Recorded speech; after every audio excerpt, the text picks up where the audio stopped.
Me han disparado muchas veces, pero nunca me muero. Me despierto cada vez que la bala va a impactarme.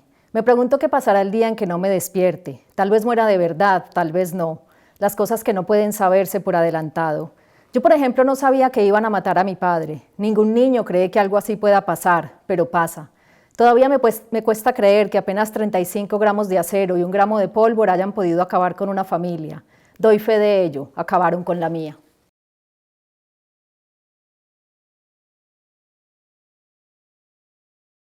My name is Sara JARAMILLO KLINKERT. I'm from Medellín, Colombia. I'm a journalist and I work as a journalist in a newspaper. I have a weekly column. I'm also own a spice shop. It's called Open Sesame, so I sell spices too.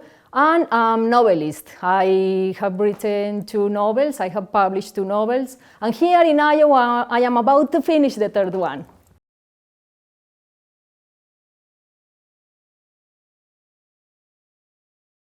Well, the best thing I think is that Colombia is such a diverse country. Also, it's a very complex country and a very violent country. I can see that it could be bad, but if you are a writer, it's actually a good thing because you have a lot of inspiration. And as a journalist, I have seen so many things. I've been involved in so many and interesting process and things. And yeah, and it's been a good experience to be first a journalist and now a writer. And I also think that the most amazing thing of being a Colombian writer is that in such a difficult country, I have the opportunity to turn all those bad things into literature. And I think that's amazing. It's like using the words as a weapon, but a peaceful weapon. And I like that idea. And the bad thing, I think that the people don't read so much in Colombia, you know, so it's a very difficult place to sell books. Publishing house have to do very different things to do that, but it's very difficult because the education is very low, the people don't buy books, and of course I understand because there's a lot of poverty, and if you have to decide between buy food or buy a book, of course everybody's gonna buy food, so that's the bad thing about being a writer in Colombia, yeah.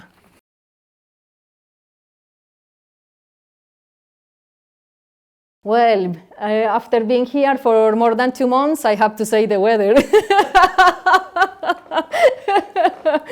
Yeah, I've been thinking a lot about that. And it's funny because the weather is something you don't think if you are Colombian, because the weather is always so good that you don't even have to worry about that. But being here, yeah, it's been quite a thing. Another good thing is that we have a lot of natural resources, we have a lot of animals, we have a lot of plants, we have 2 oceans, we have Gabriel Garcia Marquez, we have more birds than any other place in the world. And I think this is very inspiring. In my literature, all those things are always very present. I write a lot about nature and about animals are always present in my book, so that's important for me, yeah.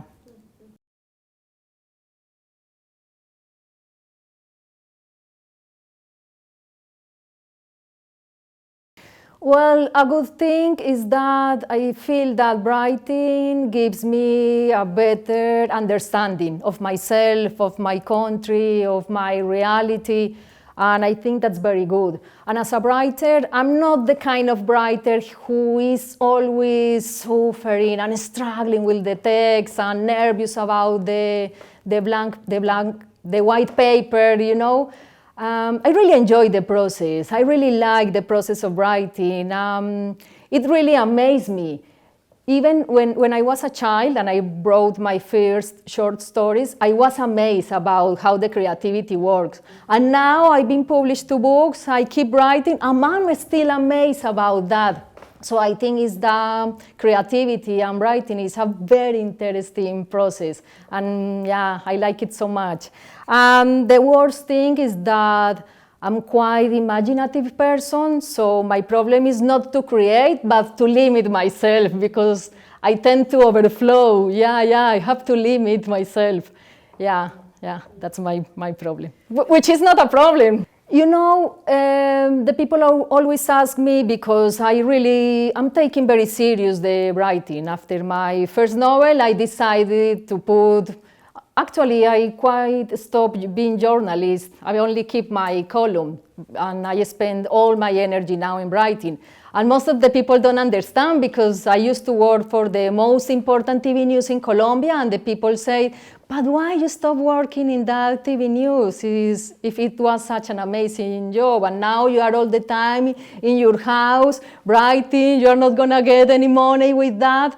I like to do that because I'm a very passionate people, and I think that if you are a writer, you have to be a passionate people. What I like the most about passion is that you have to do the things because you really want, and that's a very powerful idea. I think it's very sad because most of the people die without not even know what they were good at. And that's very sad. So I feel very lucky that I found writing, and I can do it now in a way of life. Of course, I have to do so many other things, but I feel very lucky, and I feel very passionate. So to answer the question, I write because I can and because I like. So I'm very lucky, yes.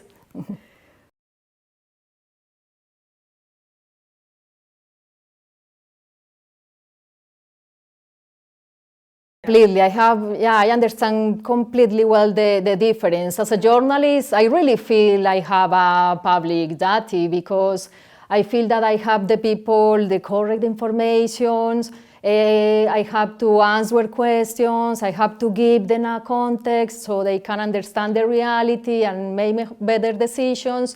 So I really feel very responsible as a journalist. And this is what I don't like the most about journalism. When I move more into the fiction, wow, I feel so free, because I really feel that I am writing now because I am writing what I want to write, what is on my head. I really don't care if it's useful for the people. I don't pretend to save anybody. I don't pretend to help anybody. I'm just doing what I want to do. And that's amazing. So if what I write is useful for somebody, well, very good. I'm very happy for you. But this is not what I'm writing as a fiction writer. Yeah.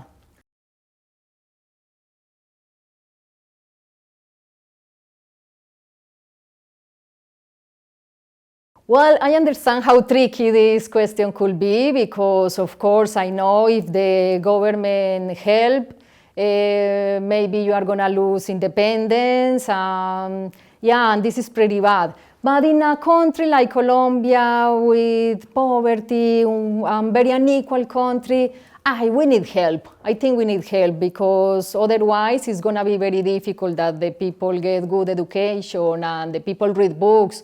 So maybe I don't ask that the government gives a book to every person, but for example, if the books have taxes in Colombia, and that's ridiculous, because I told you before, the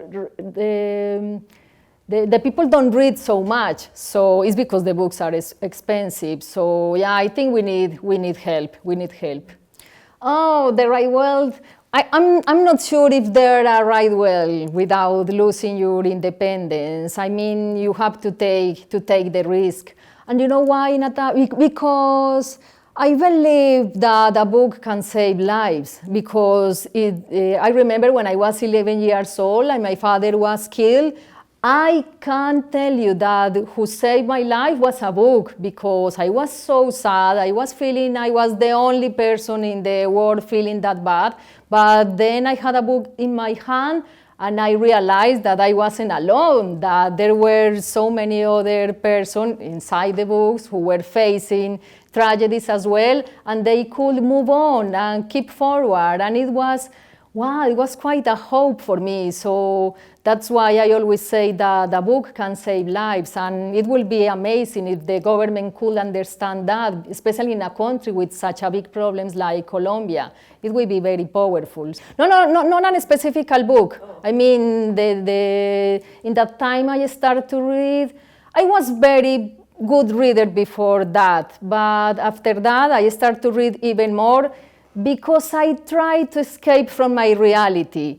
Yeah, and it was very important for me because obviously I could escape from my reality. When I was feeling so sad or I couldn't sleep, I started to read and I immediately forget what was happening. But also because it gave me an understanding, as I told you, that I wasn't alone with my tragedy in the world. So the books were really important for me. So yeah, I wish all governments in the world have this thing as clear as I have it, because it will be interesting that everybody could have access to books.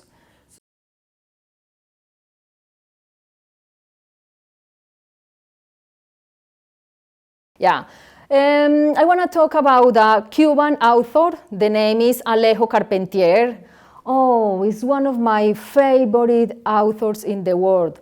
For so many reasons, mainly because he used a lot nature and animals and plants. Their books have such an exuberant thing all around, and this is something I like to do in my own work. So he's very inspiring. And it's not only about the story, it's the way he writes. The lexicon is so rich, is so luxury about this, even baroque, you know? Yeah, I like it so much. I recommend especially The Lost Steps. It's one of my favorite books in my life. It inspired a lot my second novel.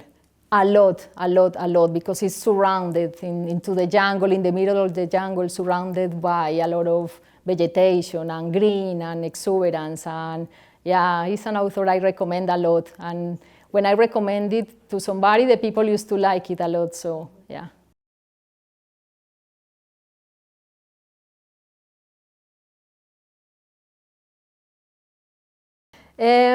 Yes, I arrived here with my third novel almost done, so I'm here finishing. It's quite ready, so I think that the credit is going to be for Iowa, just because I finished it here.